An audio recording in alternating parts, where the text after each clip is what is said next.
and welcome to The Curling Show, the podcast that brings you interviews with the sport's top athletes and the people who shape the game. I'm Dean Gemmel, and though the Brier field is nearly complete, we decided to talk to someone who doesn't have a ticket to Hamilton, but does have a new book that should be interesting to curlers and sports fans everywhere.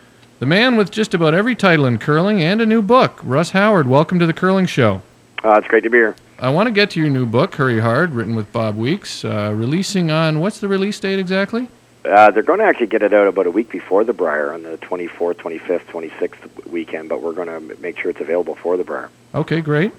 But first, there was a bit of disappointment for you on the weekend, losing the New Brunswick final to Paul Dobson. From the results, it looked as though that team was just a little bit hotter than everyone else all week. Yeah, that's the key word. We had a wonderful game against it's probably the best game I've ever seen in our province that I've been involved in. They beat us in an extra end in a well-curled game. That got them the bye to the final. We both went 6-1 the round robin, and we were just playing great. Our semifinal against Kennedy was incredible. It's the best I've curled in years, and all systems were going for the final, and we get out there and we have 4 feet of curl, and all of a sudden in the third end we would drop down to about 1.5 feet. I don't know what the heck. I've never seen anything like it. Just boom, and it's not sour grapes. They were playing on the same sheet, but they made 2 hit and rolls in the third end, and I missed a run back.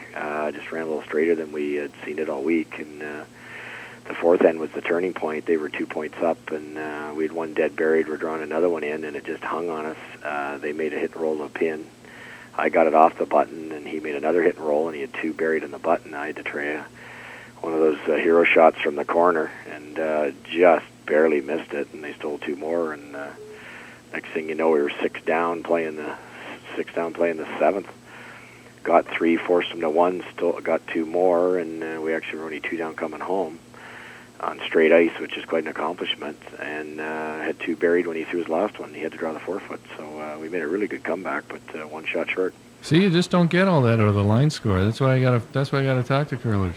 Yeah, exactly. The line score is pretty boring, but we were down 7-1, and he had to draw the 4-foot to go to the Brier in a really slow spot. He had the perfect weight, but he just barely got by a guard, and we were kind of leaning to the left, but it didn't matter.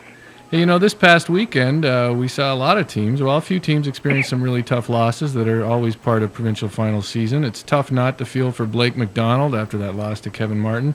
You're a guy who might have just about the most complete resume of any curler, but at the same time, you've had plenty of really painful outcomes yourself. And in your book, I understand you talk about how painful the loss to Ed Lukowich in 1986 was for you. What do you say to someone like Blake McDonald or even young Callie Neufeld from Manitoba smarting today from those results yesterday? Well, it's so true. That's a great example, and I'm probably the expert at that. I've lost 4 Brier finals, and I've just lost my 6th provincial final.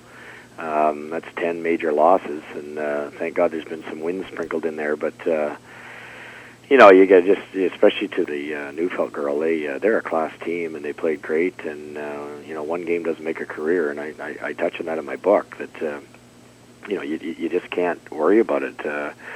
With our loss against Lukowich, I think we were something like 9-2. He was 9-2 at the Brier. That's a hell of a record, and you got to be proud of it. Just because you show up on Sunday afternoon and for that 1 hour or 45 minutes or maybe even 15 minutes you have a bad end, you can't just pin that on your career. I know it's upsetting, but if somebody said I was going to lose the Brier final or lose the junior final or even lose the provincial final next year, I might as well say I'll take that, because you could do a lot worse than that. Why was that 86 loss so tough? Because I don't think you guys were favorites at that time, actually. I mean, you came in and had a great run, but why was that one so tough? Well, I think that's exactly why, is that we'd finally climbed the mountain. We'd, you play all your life, you want to get to a Brier. I managed to make one probably before my time in 1980. I was only 23, and it took me 6 long years to get back out of the province of Ontario, and here I am with a realistic team that, my brother had just come of age and was a good player, and we were good enough to win that thing, and we went all the way through, and like I said, 9-2, won a good semi, and you're thinking back in '86, you don't realize that you might get another crack or 2 or 3 or 4 at the Brier, and if I'd known I was going to play in 13 of them, it wouldn't have bothered me in '86, but in '86, I figured that was my one and only chance, and it'd be kind of like being a golfer and you got invited to Augusta and you're in the final foursome. Like, it's just not going to happen every time. Ask Mike Weir. You have to be, yeah, I mean, that's always a painful thing with curling. I think the funny thing about curling is even the very best players, like yourself and others, you lose way more events than you ever win. Yeah, very good point. It's I said to my wife after it was over, it's a humbling sport, and we were the favorites and on paper, but as my dad always told me, they don't play it on paper, they play it on ice, and that was a good example. And the other team played well, and they're a good young team, good hitting team, and I made a angle raise in the round robin, angle raise triple for 3 to tie the game in the 8th inning. It didn't faze them. They came right back and scored 1 in 9, forced us to 1 in 10, and beat us with a good shot in 11. So they, sometimes you got to give the other team credit. Yeah, that's true. Guys play well, and guys get hot, and everything else. So yeah, and you get to a final like that, you're going to be playing a good team, B, a hot team, or all of the above, and it's not like you're playing on a Tuesday night at the club. These guys aren't going to roll over, and it's just like the Olympic trials. If you beat Stoughton, now you're playing Martin. You beat Martin, now you're playing Furby. Like it's you get to that level, and you got to be fortunate to go 50-50, in my opinion. Hey, let's talk about your book, written with Bob Weeks, who I think is one of the best sports writers out there, especially in golf and curling. But this book is about more than just the Olympic experience. I guess it sort of wraps up your whole curling career, does it? Yeah, the whole 40 years. It's like a thesis. It's a big book. There's a lot of pages, nice pictures, and we really tried to capture. And Bob was fantastic, as you said. I was lucky because I'm from Southern Ontario, and Bob's from Southern Ontario, and one of his best friends is Johnny Kawaja, who viced for Eddie Warnick, and we had probably the best rivalry in curling ever. Very similar to what Martin and Furby are going through, and there was years there. I think there was a 13-year period that we won the province 12 times. It was either him or us, and that made it like a double game because not only were you not going to LeBrier, he was, or vice versa. So we had some tremendous stories there. There's a lot of CCA stuff that went on over the years that we've got in the book that's pretty good, pretty interesting reading. All right, let's get right to that, because I know during the Olympics there was a feeling in the media that there was dissension among the team, but in the book you say that's not really the case. What caused most of the frustration in Torino? The ice, the rocks, the lack of support from the association. Basically what happened was it's really straight rocks, and as you would know, it doesn't matter who the ice maker is, you can't make them curl. The only way you can make them curl is to sandpaper them. We knew they were going to be like that. I went to my liaison, which was Jimmy Waits, our national coach, and one day after we won Halifax back in December and said, listen, we're going to get straight rocks. I know it. Shorty Jenkins phoned me from China the day after we won in Halifax and said, Russ, just be prepared. It's going to be bowling. And I was just looking for a little bit of support from the association to maybe lobby, and we got 3 or 4 months before the Olympics. And so this was well in advance you went to the CCA. Look, we were still drinking beer after we'd won, and Shorty phoned me 4 a.m. China time to congratulate me, and he said, listen, I know, Shorty, knows everything about everything, and he said these rocks won't curve us.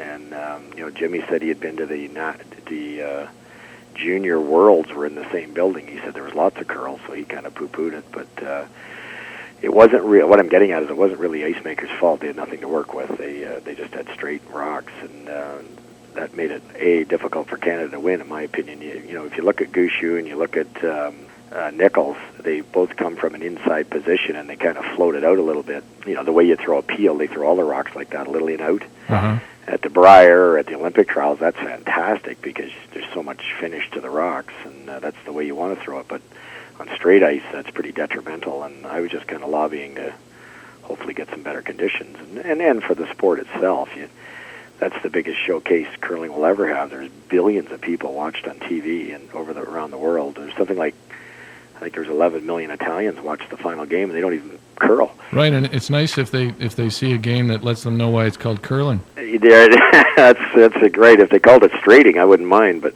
you're right, and I've got all the tapes, and I've had a chance to look at a few of them, and you watch that Stoughton game or virtually any game that was on TV at the Halifax trials and compare it to the Olympics, there's no comparison, and I think it sets our sport back a long way when you're playing on conditions like that. Yeah, I had Richard Hart on during the Olympics, actually, when you guys were over there, and he made a good point. He said it looked like Don Lewis ice from the 80s.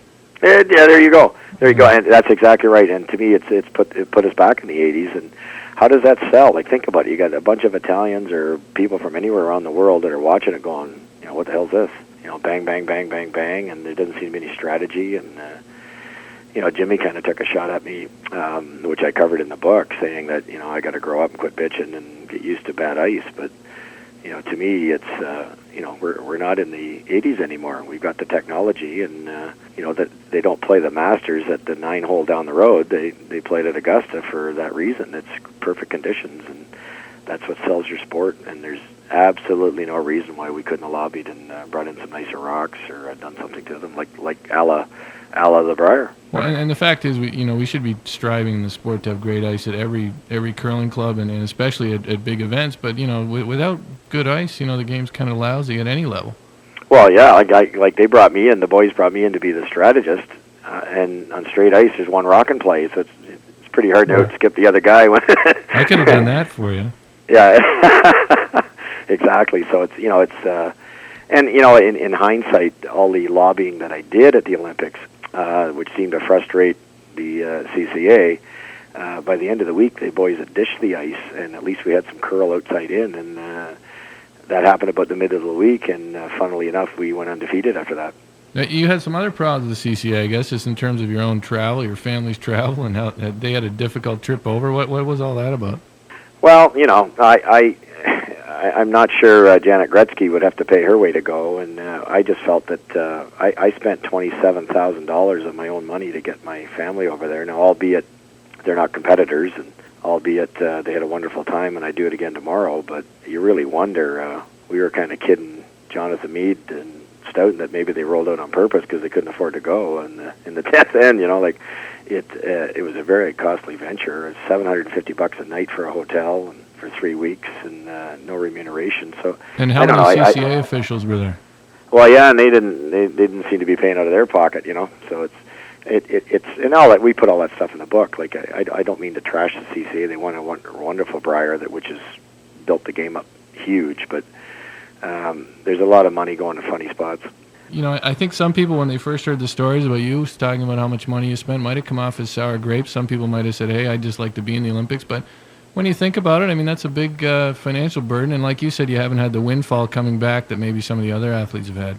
Yeah, exactly, and that's not the CCA's fault. It's just the way curling. I guess it's not sexy enough, and there's a lot of wonderful TV exposure in curling, and we're well recognized athletes, but I don't think it's sexy enough in the boardrooms for people to sponsor us at the level that Nike might or somebody like that. The problem with curling is when you imagine a curler, you look at an old guy out of shape like me, and I guess that doesn't sell running shoes or some of the other products. But at the end of the day, though, the curlers certainly should be covered a little better. I know my wife was out in the middle of nowhere, and they had no transportation, and they went through hell to get to the games. And afterwards, a lot of times the Gushue's family and the other guys from the Rock, they were walking an hour after the game in the rain to get to their hotel, and it's miserable. It's just poorly organized, I thought, and again, to blame the CCA is not totally their fault either, but they kept talking about the support staff. At the end of the day, your real support staff's your family, and in a big event like that, if they're not happy, you're not happy, and it makes it difficult to perform. Well, and I think if you're distracted by what your family's going through, you can't be expected to perform as well. It's a little goofy if they want to have good medal counts. Exactly, and I just found it shocking. And in retrospect to the CCA, to give them some credit, maybe I'm spoiled because of the good job they do at the Briar. Like, sure, we go to the Briar, the wives are treated well. There's vans. If the girls want to go downtown and shop or they want to go sightseeing or whatever, there's people there, and all the Briars anywhere I've been to around the country have been phenomenal. And all of a sudden, you get to the Olympics and you're thinking it might even be a notch higher. And it was disappointing as far as the families went. Well, hey, this sounds like all good stuff in a book, and I think it sounds like it'll be a great read. I know with Bob writing, it'll be great. Hey, one other thing. Mark Nichol's been battling a stress fracture all season, and the team has played with a bunch of different people. Apart from the Continental Cup, you haven't played with the Gushues this year. Were you ever asked? No, which I thought was kind of funny. I think Brad's a different type of skip. I think we clicked unbelievably well, and that was the best story in the history of my career. But I think at the end of the day, he wants to do it himself, and get away from that shadow that a lot of people kind of gave me some credit for helping them out, and I'd like to think I did. But on the other hand, he's a great player, and so is the team, and I wouldn't have got a gold medal without them either. And I think instead of giving me a call, I think he wanted to try it with some different guys, and there's certainly no animosity there. We played in the Continental Cup and had a great time, and it was one of my best events. I ended up being the highest point player at the whole thing for Canada. It was a lot of fun. And were you a little surprised he didn't ask you to play in any of those, though? Yeah, I am a little bit. He knew I was busy with my team, and I've got a really, really busy work schedule with Remax, and so that might have been part of it too. But yeah, I was a little surprised. But he tried out a few different people, and I just got off the phone like 10 seconds ago from Jamie Korab. I congratulate him for winning the province, and I was asking him about Mark's leg, and he says it's still a problem. He couldn't throw rocks for about a month, and he had to actually leave a couple of the games once they get up 4 or 5. He actually rested it, and a couple of practices he stayed away from. So he's still not out of the woods, other than Jamie said he never played better. So. Well, it sounds like they might have another important decision at alternate for the Brier. Yeah, good point, eh? Good point. Yeah, I don't know what they'll do there, because they better bring a player, because if they lose Mark, those are big shoes to fill. All right, Russ, we end with the run back. I give you a topic. You give me your thoughts on it in 1 to 3 words. Seniors curling. That's what I'm doing next weekend. Wow, Russ Howard and the seniors. All right. Playing with Randy Furby in place of Dave Nedewin. That was a lot of fun. I'll tell you what, if they phone me tomorrow, I'd be there this afternoon. I enjoyed their work ethic. I enjoyed them off the ice. They just enjoy curling. They enjoy each other. They're good friends, and we won our first 5. So I was hoping they were going to give Nedewin this pink slip. well, maybe they're rethinking it this week. That's right. I doubt it, but maybe. Hey, this week's Ontario men's provincial final. Glenn's the favorite in my mind by a fair margin, other than Wayne for sure. I'd lose a lot of money if one of those guys doesn't win. But curling's not played on paper, and Wayne's very capable of knocking Glenn off. But I don't think anybody else is. A couple of young guys, maybe John Epping and Greg Wilson, but they're probably not quite there yet. But you're right. Epping's a very good player, and he's not afraid to win either. The Ontario Curling Association forcing Krista Sharf's team to cover 3 logos on their team jackets with duct tape. I didn't know that, but that's all covered in my book too. We took our association to court over that crap, and I don't know when we're going to get our head out of the sand and do what all the other sports do. Just wear the logos. Like, who cares? Well, that's an amazing one in Ontario. They say, well, you can have 4 logos. That's it. So they had 7 on their jackets, so they made them cover up 3. Oh my God! Can you imagine the logic in that? But then what? Like, what if you had 1 and it was like the size of a billboard? Like, how do you get around it? Like, well, that's what I said. I said a team next year should go for 100 sponsors, get 100 tiny crests, and make the OCA duct tape 96 of them. Yeah. Well, exactly. And we got around it one year, and we even have a picture of it in my book, that we were sponsored by Gold Line Curling Supplies, and they wouldn't let us wear a Gold Line. So we walked up to their booth. They were selling curling equipment right in the arena at the provincials, and we got these little bears throwing rocks. There was like 100 little bears on a sweatshirt throwing rocks. It didn't say Gold Line anywhere, but the only spot in the world you could buy these little bear sweatshirts were at the booth, and they ran out 3 times. So we got exposure for our sponsor, got some sales for our sponsor, and we were wearing these crazy-looking sweatshirts. The fact is, it just shouldn't require that much ingenuity, though, should it? Right. Good point. I used to be a professional golfer, and they seem to get along with logos. And I just think we have these exclusivity things that really cause problems. And finally, stick curling. Last year we won the provincial stick championship. I heard that. That's right. So I think it's a great thing, and I'm just about ready for it. I'm almost that age. All right. Well, you're playing seniors, Russ. You still got a few years for the stick only, but. Hey, I finished with, I give everybody a chance to name their sponsors this year, so let me know who you had sponsoring you guys this season. Well, AMJ Campbell Van Lines has sponsored me for 14 years, and they're just a class act, and they're a friend of curling. They're on the Season of Champions, and they sponsor all the curling events, including the Brier, and Bruce Bowser and I go way back, and they've been instrumental to my curling for sure. Tim Hortons is sponsoring our Olympic team.